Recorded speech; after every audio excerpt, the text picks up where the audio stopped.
Hello ladies and gentlemen, and welcome to this short video about the misconception between load balancing and overflow methods. In case you don't know what I'm talking about, it is about the system to feed your machines, and I'm going to showcase them to you quickly. First of all, to manage to get an equal system for both, I have one big container with a MK2 belt, so 120 items per minute, going to a splitter onto 60 item per minute belts each. So this should give us a pretty good outcome. So now first, for the load balancing, you have a belt of 60 coming in, splitting into two belts, going 30 items per minute each, splitting again into 15 items per minute each into these constructors, making spiked rebar out of iron rods. Now, as you can see, all of these constructors receive exactly 15 rods per minute, which makes it very well optimized. And on the other hand, we have the overflow method. We have also a belt of 60 going into splitter and going into the first machine with 30, and then another belt with another 30. Now this one only consumes 15 per minute. That means at some point this is going to run full and only accept 15 per minute. Up to then this one takes 30, and after it's full it takes 15 per minute, leaving this one at 45 per minute. Split into two is 22.5 per minute. Also again, this one only takes 15, so it's eventually gonna fill up, only accept 15, which means this one is going to take 30 eventually. Split into 2 equals 15 as well. Now, it is true that the overflow method is not as efficient when the belts and the machines are empty to start with, but since in a real life scenario this is rarely the case, because nobody builds a factory from the ground up, from the first item, from the first iron miner up to supercomputer and then turns it on, it's never going to happen. So overflow method is more likely to be the real case scenario instead of the load balancing. Now I'm going to make two tests. First of all, one where this one is not primed, meaning the machines are not full yet, and see how it goes. I will expect that the load balancing one will perform better.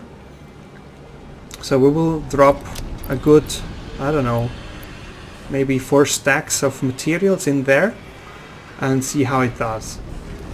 Also, they are not hooked up to power yet.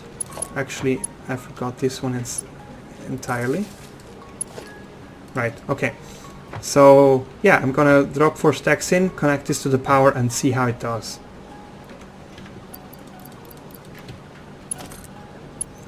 Alright, all machines are online, blinking yellow because they're waiting for materials. As you can see, belts are equal. This has a bit of a shorter way, but that just means it's going to start earlier. But in the end, this is still going to outperform the overflow method, because this one was not primed. As you can see, green light here, yellow, yellow, yellow. Here still yellow because materials haven't arrived yet. We have still only 1 green, 3 yellows. And now we have 2 greens and 2 yellows. This is going to change in a second. Okay, all 4 are green, and this is going to stay this way. Here we have green, yellow, green, green, yellow, yellow, green. So it's going to change. It's not steady. And this is going to be like this for a while, until this one is full, this one is full, then it will be balanced. As you can see, no blinking whatsoever. All of these stay green, stay on for the whole time. All of those machines always have at least 1 item to process. 1 item to process. While in the overflow method, you will see that the first machine has a lot of items to process, 17. The second one, maybe 1, yeah.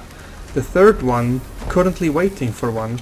And the fourth one, oh, just got 1, but it will not get 1 for the time. So it's already finished, and the next one's only coming now. So as you can see, the overflow method is not good when not primed. You can also see that in the outputs of the individual containers. So this one only has 48, while this one already has around 60. Not to forget that this one started earlier because this one had a slightly longer way to go. So all in all, we can conclude that an unprimed overflow method is clearly inferior to the... I forgot the name now. Great. To this method. Now that this is out of the case, let's just remove the power for a second. Because what we're going to do now is we're going to prime it. That means we're going to fill up all the machines. Because in a real life scenario, this is more likely to ever happen.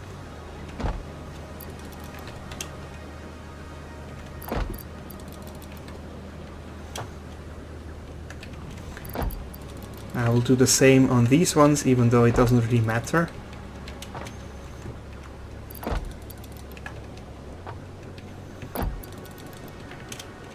And the rest of the rods I will just throw into the bin here. Alright, so now I'm gonna wait quickly until all the belts are filled up and everything is come to still stand. I'm also going to remove the spiked rebar in here so that we can start from a clean slate. Also, I'm just quickly going to change the recipe so that there's no progression of production, like, I don't know, steel pipes for a second. What? Oh, that's the wrong recipe. 1 second. I will do that with all the factories and meet right back with you.